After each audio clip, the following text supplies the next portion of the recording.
Gente, vamos começar então, 5 já. Eu vou estar falando sobre o texto do Aristóteles, como o Gabriel vai chegar nesse instante, vai falar sobre os textos do Jean-Jacques Rousseau e do Thomas Hobbes. Só uma observação sobre a prova. O professor não falou nada sobre ser em dupla ou não ainda, então, por enquanto está mantido em dupla, é o que a gente infere. E a gente não teve acesso à prova ainda. A contar outras vezes que a gente teve acesso à prova, da maioria das vezes a gente não viu a prova. Tá? Só isso. Então, partindo do texto, Ética Nicômaco, nesse texto o Aristóteles vai fazer uma teoria das virtudes. E ele vai dizer que a virtude ela é o produto do hábito. Ou seja, uma pessoa ela se torna virtuosa a partir da prática das virtudes. Então, ele faz uma alegoria, por exemplo, com um construtor, que só se torna um bom construtor se você pratica, se você realmente constrói até você aprender. É essa prática que vai te tornando cada vez mais hábil, por exemplo, construir, ou para tocar violão, para qualquer uma dessas coisas. Com a virtude do mesmo jeito. Então não é uma prática isolada que vai te tornar virtuoso, mas sim a prática reiterada e essa disposição moral no sentido de realizar a virtude, de praticar a virtude. Então a virtude seria um hábito, seria um ethos. E Aristóteles observa também que a virtude é sempre um meio termo entre dois vícios. Aqui eu trouxe o exemplo da coragem. Coragem é um meio termo sempre entre um vício de falta e um vício de excesso. Então a virtude seria está exatamente no meio termo. No caso da coragem, o vício de falta seria a covardia e o vício de excesso seria a temeridade. Então aquela pessoa covarde seria aquela que tem medo de tudo, que se paralisa na hora que ela deveria agir e que não cumpre com o seu dever na hora que deveria. A pessoa temerária, pelo contrário, seria aquela pessoa que não tem medo quando ela deveria estar com medo, aquela pessoa que se joga no perigo sem considerar as consequências.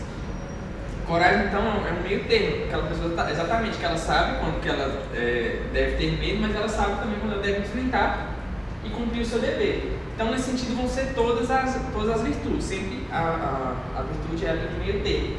Então, Aristóteles observa também que é muito difícil você conseguir alcançar exatamente o meio termo. Então, tudo que é fora do meio termo já está no vício. Entretanto, é melhor você estar aqui no vício do que você estar aqui. É mais ou menos a teoria aristotélica da virtude. Então, ele vai elencar no texto várias virtudes, vai falar sobre a temperança, vai falar sobre a magnanimidade, vai falar sobre coragem, todas. E nesse capítulo 5, que é o que a gente vai estar estudando, vai cair na prova de vocês, ele vai falar sobre a virtude da justiça. Então, para Aristóteles, a justiça é uma virtude que ela tem uma peculiaridade em relação às outras, porque a justiça, ela mesma é um equilíbrio. Enquanto as outras virtudes, como por exemplo a coragem, são meio termo entre dois vícios, na justiça, a injustiça é o vício completo. Então, tudo que não é justiça é injustiça. Mas aí tem o vício de falta é injustiça, o vício de excesso é injustiça, só que tem uma diferença. No vício de falta você sofrer a injustiça, então quando você é vítima de injustiça, quando você recebe menos do que você deveria, enquanto o vício de excesso seria você praticar a injustiça, então você dá a si mesmo mais do que você deveria. Mais do que você deveria de um bem ou menos do que você deveria do mal, porque no mal a coisa se inverte. Então é importante ter isso em mente, que a justiça tem essa peculiaridade, a injustiça é o vício completo. Na falta você sofre, no excesso você pratica. Aqui eu trouxe um quadro para a gente entender, porque Aristóteles faz uma classificação, várias classificações na realidade da justiça. Esse quadro aqui não é meu, é do professor Dítias. Eu acho que eu só não reproduzi uma partezinha que estava aqui, mas o quadro é dele, foi professor da filosofia do semestre passado. Então Aristóteles vai dizer que existe uma justiça que é a justiça total. Então, a justiça total, ela aí aqui eu estou falando da justiça total, enfim. A justiça total, ela está relacionada, ela é a prática da virtude em relação ao outro. Nesse sentido, a justiça é a virtude completa. Então, quando você pratica qualquer uma das virtudes, você faz bem para si mesmo, porque, como já vi em Platão, em Aristóteles, em Sócrates, o vício ele corrompe a você mesmo, ele faz mal a você. Então, por exemplo, se você for uma pessoa covarde, isso vai te prejudicar. Se você for uma pessoa pródiga, que gasta o que você tem, não dilapida seu próprio patrimônio, isso vai prejudicar você. A justiça está relacionada à prática da virtude, dessa e de todas as outras, em relação ao outro. Então, sempre que você pratica a virtude na sua relação com o outro, sempre que no meio dos seus iguais você pratica a justiça para com eles, aí você está agindo de forma condizente com a justiça total. Então aqui ele faz até uma citação dizendo que na justiça estão somadas todas as virtudes. E Aristóteles ele faz de certa forma, ele identifica essa justiça total com a legalidade, com obedecer às leis. Porque para ele, as leis, quando bem feitas, elas proíbem a prática dos vícios e elas incentivam a prática das virtudes. Então, isso no contexto, né, da Grécia e de Atenas. Mas a gente pode até pensar nisso em relação ao nosso próprio direito. Então, por exemplo, pensando na covardia, sei lá, o Brasil tem pena de morte se você abandonar seu posto no caso de guerra, alguma coisa assim. Não lembro com certeza, mas a covardia está sendo aqui proibida. E vários outros. Todo tipo de. A maioria das canalices, elas estão proibidas por lei na sua relação com os outros. Então Aristóteles vai identificar esse tipo de justiça com a obediência às leis e entendendo que nesse tipo de justiça estão contidas todas as virtudes, desde que você pratique elas em relação ao outro. Então, nesse sentido, a justiça é uma virtude que está acima das outras, porque você não faz bem só a você mesmo, você faz bem também aos outros, aos seus amigos, a todo mundo que convive com você. Mas dentro dessa justiça total, Aristóteles percebe que existe uma justiça particular, que é essa virtude particular da qual nós estamos falando aqui. E essa justiça particular, ela se divide, primeiro, ela está relacionada com a distribuição de bens, no caso. Você receber o que é devido e dar o que é devido ao outro. E ela se divide em duas espécies. Existe a justiça distributiva e a justiça corretiva. Nós vamos falar primeiro da justiça distributiva. A justiça distributiva ela se relaciona com a distribuição dos bens da comunidade, ou seja, é a relação entre a pessoa privada e a comunidade, no caso a polis, ou no nosso caso poderia dizer nós e o Estado. Então é nessa distribuição daquilo que é comum. Nesse sentido, Aristóteles observa que existe a justiça nesse caso é uma proporção geométrica, ou seja, você tem ali pessoas iguais, interagindo na polis, vivendo na polis, mas na distribuição dos bens, às vezes o justo, às vezes pode ser você distribuir de forma desigual, porque Aristóteles tem essa ideia de que você deve distribuir a cada um que é devido segundo o seu mérito, um critério, por exemplo, de mérito. Então a gente pode pensar, por exemplo, essa questão do mérito pode ter vários critérios, dependendo da posição política, da concepção de cada pessoa, essa ideia de mérito pode ser diferente. Mas pensando numa ideia mais aristotélica, no sentido de quanto mais você contribui para acumular, para a acumulação, para a riqueza da polis, para o desenvolvimento da polis, para o benefício da polis, mais você deveria ser beneficiado por ela. Então, nesse sentido, é uma relação de proporção. Às vezes nem todos iguais vão receber uma fatia igual. Isso depende do mérito. Então tem uma relação de proporção, distribuição dos bens. Tudo certo em relação à justiça distributiva, gente? Deu para entender? Por outro lado, nós temos a justiça corretiva. Na justiça corretiva existe uma igualdade absoluta. Por quê? Porque ela vai tratar da correção das transações privadas. Ou seja, nas transações privadas, quando se trata de aplicar a justiça nelas, não importa se uma pessoa é boa, se outra pessoa é má, se uma é mais virtuosa que outra. Isso não interessa, porque essa justiça ela cuida de corrigir as desigualdades que venham a surgir, as injustiças que venham a surgir na transação entre dois privados. Então a gente pode imaginar, por exemplo, sei lá, um contrato de compra e venda. Vou dar um exemplo bem nosso aqui. Eu faço um contrato com alguém, eu vou comprar um cavalo dessa pessoa. Quero comprar seu cavalo, você está vendo esse cavalo? Quero comprar tal. Quanto é tanto, faz o Pix. Faço o Pix, agora ela tem que me dar o cavalo. Ela diz, não vou dar o cavalo. Então, nesse sentido, eu fui lesado, eu estou com uma perda, porque eu tenho o mesmo que eu tinha anteriormente, e essa pessoa ganhou alguma coisa em cima de mim. Nesse caso, o papel da justiça corretiva é de restaurar essa igualdade, ou seja, tirar aquilo que ela ganhou de mim, no caso dela devolver o dinheiro, ou fazer ela me dar o cavalo, que é o que ela deveria ter feito. Nesse sentido, a justiça corretiva ela tem essa função de restaurar o status quo anterior, ou seja, de que ninguém ganhe mais e ninguém perca em relação ao outro. Então é um meio termo entre a perda e o ganho. Nesse sentido, ninguém sofreria uma injustiça e ninguém praticaria uma injustiça. Sempre é um restabelecimento da igualdade. E aí Aristóteles também observa que existem transações que elas são voluntárias e transações que elas são involuntárias.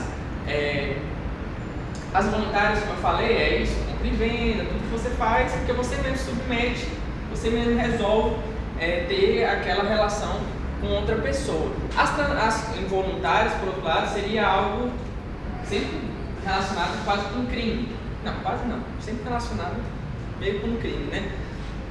Então, por exemplo, se alguém pratica uma violência contra você, se alguém rouba algo que é seu, se alguém rouba algo que é seu, você teria aqui um papel da justiça corretiva. Um juiz precisaria ir lá e aplicar uma pena. Então, nesse sentido, o Aristóteles observa que a aplicação de pena é uma medida de justiça corretiva. Então, para que uma pessoa não possa se beneficiar do mal que ela fez a você. Isso é contrário à justiça, porque a pessoa praticou uma injustiça, então ela não pode se beneficiar dessa maldade que ela comete. É importante observar aqui também que praticar a justiça e a injustiça é algo, para Aristóteles, é algo sempre voluntário, a pessoa tem que deliberadamente querer praticá-la. Então, se eu faço, ainda que eu faça algo e o resultado foi injusto, resultou numa situação injusta, se eu não tiver a intenção, se eu não tiver aquela maldade de praticar a injustiça contra a pessoa, eu não posso ser, por causa disso, considerado uma pessoa injusta, eu não posso ser considerado como tendo agido injustamente. Então, se a gente pensar no exemplo, por exemplo, temos que fazer um trabalho em grupo, e você e sua dupla tem que resumir um texto. Eu olho assim de perto, não, você fica com esse, eu fico com aquele. Só que o que eu dei para outra pessoa é 3 vezes maior que o meu. Nesse sentido, criou-se uma injustiça, essa pessoa vai ter que trabalhar mais do que ela devia, me beneficiar. Mas como eu não deliberadamente quis prejudicar essa pessoa, eu não posso ser considerado como tendo agido injustamente. Por mais que acidentalmente o meu ato tenha resultado em uma injustiça para outra pessoa. E também é importante ressaltar aqui, para Aristóteles, a prática da justiça ela é sempre relacional, ela envolve sempre duas partes. Não é possível você praticar a justiça ou a injustiça contra você mesmo, porque a justiça está sempre inserida nesse contexto de restauração de uma igualdade. Nesse sentido, não teria como você praticar uma injustiça contra você mesmo. Então, imagina, ele fala alguns exemplos de atos injustos por quanto contrários à lei. Então, que é a justiça total, porque a lei, em geral, quando a lei é bem feita, quando ela é feita da forma correta, ela proíbe o vício e incentiva a virtude. Ele observa, por exemplo, no adultério, que era uma coisa contrária à lei, portanto, uma coisa injusta, em Atenas, naquele período, não teria como você praticar uma injustiça contra você mesmo, porque imagine como você comete adultério com sua própria esposa. Não tem como que você, por exemplo, rouba algo de você mesmo. É uma impossibilidade. Então ele até dá um exemplo que é bem interessante. Você tem 2 linhas, aqui é você e aqui, não, primeiro, né? Aqui é você. Então, como é que você tira algo de você e põe em você mesmo? Não tem como. A justiça seria algo mais ou menos assim. Você tem duas, ela é relacional. Então, você tem duas pessoas. O que eu tiro desse aqui, eu coloco nesse aqui. E eu tiro desse aqui e coloco nesse aqui. Eles ficam do mesmo tamanho no final das contas. Obrigado. Obrigado. Então, é só para ficar melhor, então. Esse... Tem um preto também. Esse aqui é preto. Então deixa aqui. Tá, tudo bem. Então, deu para entender, né? Nesse contexto de praticar a justiça, você restaura uma igualdade entre, você promove uma igualdade entre as partes, o meio termo, uma justa medida. Então não tem como você praticar a injustiça contra você mesmo e nem... basicamente isso. Aí para finalizar, Aristóteles fala ainda a respeito da equidade. Para ele, a equidade é uma forma de justiça, ela está contida aqui dentro da justiça, dessa justiça total, mas ela é superior a essa justiça particular, essa justiça em espécie. Então a equidade seria uma forma de retificação da justiça legal. Então imagina, uma lei, ela tem um enunciado genérico universal. Tem que acontecer isso, tem que acontecer aquilo.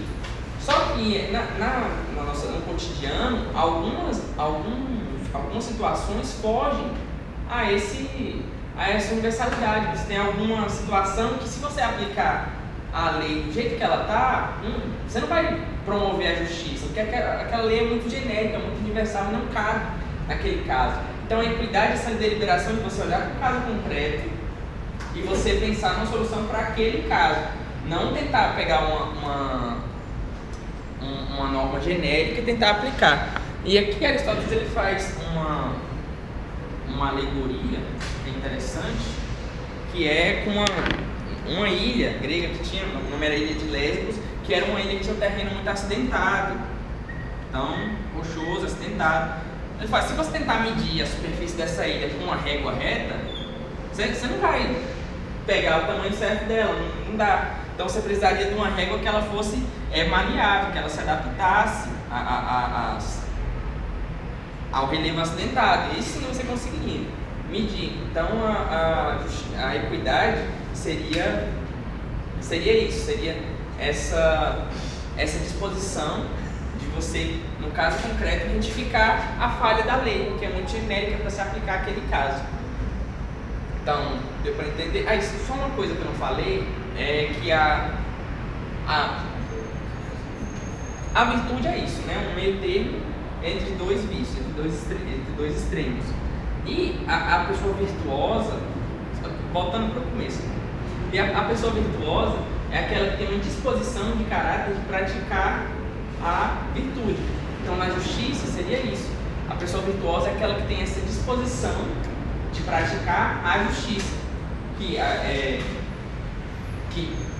ela sempre tenta praticar a justiça, e você pode esperar que no caso que surja, ela vá tentar praticar aquilo que é justo. Então a gente observa que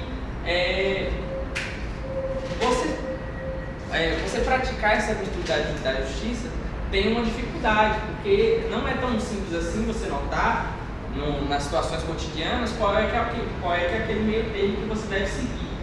Então é importante lembrar disso, que a pessoa virtuosa, a pessoa justa, é aquela que tem essa disposição de caráter de praticar a justiça, e que às vezes ela pode estar seguindo a lei, ou seja, ela está em consonância com essa justiça total. Uma pessoa pode seguir a lei em consonância com a justiça total, mas ela segue a lei porque ela tem medo da sanção, ela segue a lei porque tem medo de ser presa. Então, nesse sentido, por mais que ela esteja acidentalmente praticando atos justos, ela não está praticando a virtude da justiça, porque a virtude depende dessa disposição de caráter, dessa intenção voltada à prática da justiça. Alguém tem alguma dúvida em relação a essa questão da equidade é da justiça total ou da particular? Ela é ela é superior à justiça particular, mas ela faz parte da justiça total. Então seria assim, ó.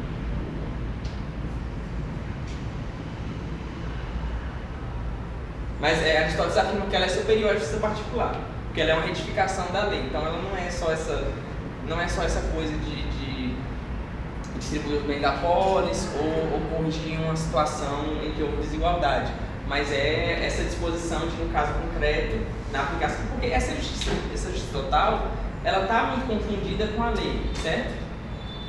Então, nessa coisa de aplicar a lei, de seguir a lei, é essa disposição de você, no caso concreto, você olhar, olha, esse caso aqui não cabe aplicar essa lei assim, estritamente, por quê? Porque esse caso é diferente, esse caso foge à regra geral. Entendeu? Então, ela faz parte, ela é justiça, a equidade é justiça, e ela está contida dentro da justiça total, sendo superior à justiça particular. Beleza? Alguém mais tem alguma dúvida, gente? Então, sobre Aristóteles foi isso.